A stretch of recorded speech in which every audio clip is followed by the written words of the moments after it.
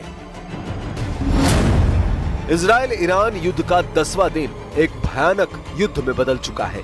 जिस तरह से अमेरिका ने अपने B-2 बम वर्षकों से ईरान के 3 एटमी ठिकानों नतांज, इस्फहान, फोर्दो को तबाह किया है, उसने ईरान को पूरी तरह से बेकाबू कर दिया है।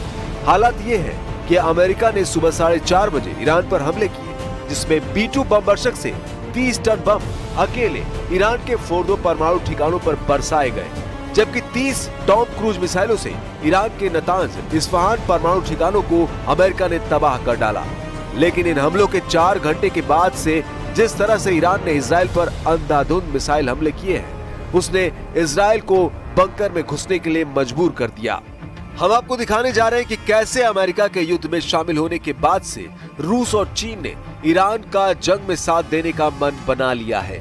हम आपको दिखाएंगे कैसे ईरान ने 4 घंटे के अंदर 40 बैलिस्टिक मिसाइलों से हमला करके इजरायल पर जबरदस्त पलटवार किया है।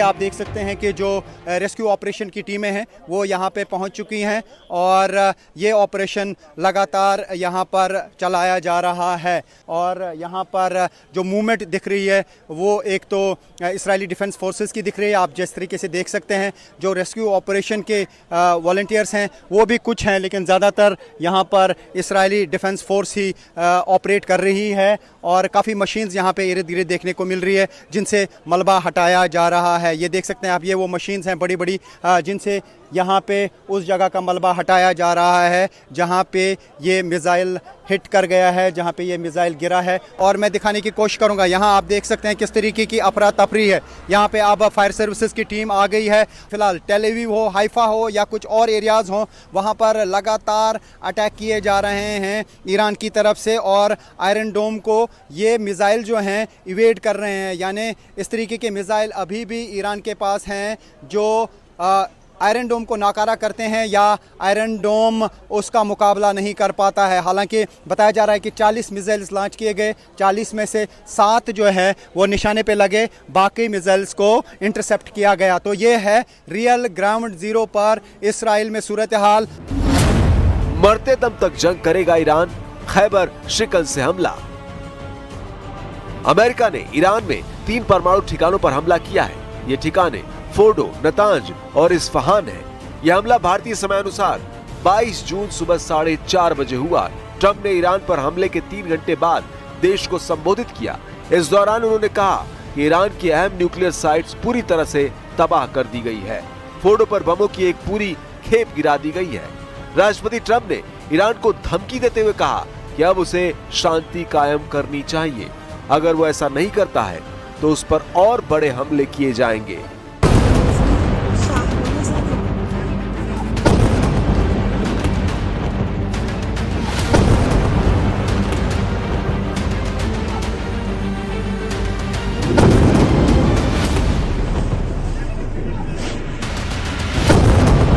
The U.S. military carried out massive precision strikes on the 3 key nuclear facilities in the Iranian regime, Fordo, Natanz, and Esfahan.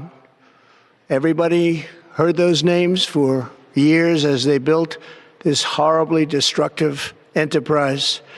Our objective was the destruction of Iran's nuclear enrichment capacity and a stop to the nuclear threat posed by the world's #1 state sponsor of terror. Congratulations, President Trump. Your bold decision to target Iran's nuclear facilities with the awesome and righteous might of the United States will change history. In Operation Rising Lion, Israel has done truly amazing things. But in tonight's action against Iran's nuclear facilities, America has been truly unsurpassed. It has done what no other country on earth could do. History will record that President Trump acted to deny the world's most dangerous regime the world's most dangerous weapons. His leadership today has created a pivot of history that can help lead the Middle East and beyond to a future of prosperity and peace. 40 missile से Israel पर हमले, खैबर शिकन से पहला हमला। लेकिन America की दोबारा हमले की धमकी के 4 घंटे बाद ही इजराइल पर ईरान ने 40 से ज्यादा मिसाइलें दाग दी है, जिसकी वजह से हाइफा और तेल अवीव में भयंकर तबाही हुई है। खबर के मुताबिक ईरान ने पहली बार इजराइल पर खैबर शिकन बैलिस्टिक मिसाइलों से इजराइल पर हमले किए हैं, जिसकी वजह से भारी नुकसान हुआ है। ये आइंस्टाइन स्ट्रीट है, टेल अवीव के साथ में ही ये पड़ता है, चूंकि टेल अवीव और हाइफा पिछले कई दिनों से दहल रहा है ईरान के मिसाइल अटैक से। लेकिन यूएस ने जब ईरान पे हमला किया, उसके जवाब में ईरान ने ज़ोरदार हमला आज किया। करीब 40 मिसाइल्स दागे, उसमें से बताया जा रहा है कि 7 जो है इसराइल में अलग अलग जगहों पे गिरे, जिसकी वजह से ये तबाही हुई है। ये एक जगह है, ये एक स्ट्रीट है आइंस्टाइन स्ट्रीट, यहाँ पर जो मिसाइल गिरा उसकी वजह से पूरे इलाके में तबाही हुई है। ये वो दुकानें हैं जहाँ पर इर्द गिर्द आप देख सकते हैं सब कुछ बिखरा पड़ा है, क्योंकि शिद्दत धमाके की बहुत ज़्यादा थी। यानी बैलिस्टिक मिसाइल जहाँ पे गिरता है वहाँ पे इस तरीके की तबाही होती है।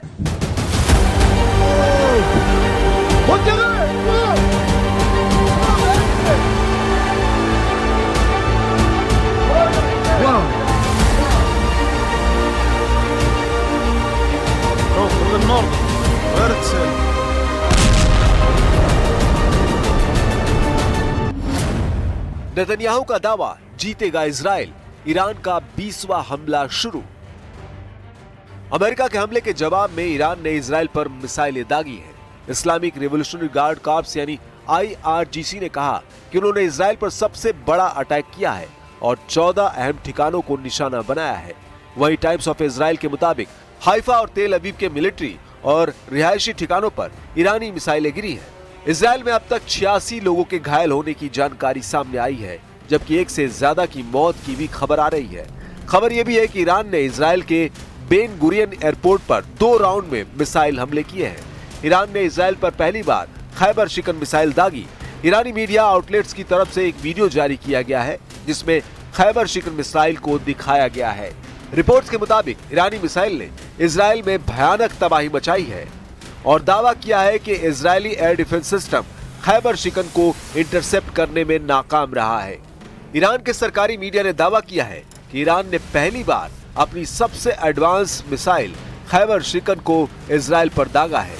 खैबर का दूसरा नाम खुर्रम शहर 4 भी है। ईरान का इजराइल पर यह 20वां बड़ा हमला है। मैं इस वक्त इसराइल में उस जगह पर हूं जहां पर ईरान का मिसाइल गिरा है। ईरान की तरफ से एक के बाद एक मिसाइल अटैक किए गए। तकरीबन 40 मिसाइल ईरान की तरफ से लॉन्च किए गए। उसमें से बताया जा रहा है कि 7 इसराइल के अलग अलग जगहों पे लगे। मैं इस वक्त आइंस्टाइन स्ट्रीट पे हूं। ये टेल अवीव से यानी सेंटर से तकरीबन 6 किलोमीटर दूर है और मैं आपको दिखाऊंगा। यहाँ पे रियल ग्राउंड जीरो पर पहुंची है न्यूज़ 18 इंडिया की टीम और यहाँ पे हर तरफ से अफरा तफरी है। यही वो स्पॉट है जहाँ पे ईरान का मिसाइल गिरा है और मैं यहाँ पे आपको दिखाने की कोशिश करूंगा। यहाँ पे हर तरफ से अफरा तफरी का माहौल है। यहाँ पे लगी है इसराइली सेना, ये इसराइली डिफेंस फोर्सेस हैं और साथ ही रेस्क्यू एंड रिलीफ ऑपरेशंस की टीमें हैं। ये रोड पूरा बंद कर दिया गया। यही वो स्पॉट है जहां पे इसराइल का ये जो मिसाइल है वो गिरा है। वहीं दूसरी तरफ इजरायली सेना यानी IDF ने कहा कि उसके एयरफोर्स ने ईरान के 2 F-5 फाइटर जेट्स को तबाह कर दिया है। ये फाइटर जेट्स देशफुल एयरपोर्ट पर तैनात थे। इजरायली सेना ने ईरान के 8 बैलिस्टिक मिसाइल लॉन्चर्स भी नष्ट करने का दावा किया है। सेना ने कहा कि इनमें से 6 मिसाइल तुरंत इजराइल पर हमला करने के लिए तैयार थे। बीती रात 20 इजरायली लड़ाकू विमानों ने सेंट्रल ईरान में कई जगहों पर हमले किए। As President Trump has stated, the United States does not seek war. But let me be clear.